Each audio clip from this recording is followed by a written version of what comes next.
mbanje ngushimire wowe ukunda gukurikira Uba Tech. Nkubu wibutsa kubanza ugakora subscribe, ugakora na like, ugatanga n'igitekerezo cyawe ni muri comment niba hari igihari. Niba ushaka ko kuzaba umuntu ukomeye mu bijyanye n'ikoranabuhanga, internet skills ndetse na smartphone yawe. Tugiye kuza rero mo hano muri Chrome. Uko buri gukoresha telefone nka machine rero icyo bisaba banza ukande hano subscribe, ukore kuri kazogera, asigaye dutangirane. Urabona namaze gufungura Google Chrome yanjye.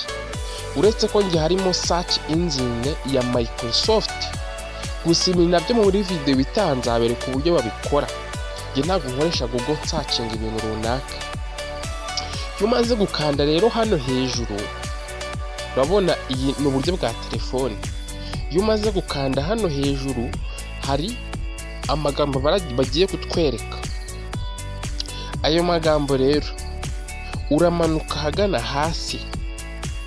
Urabona baswe update Chrome, uzahanditse ngo desktop site, ukandeho mwakarakazo.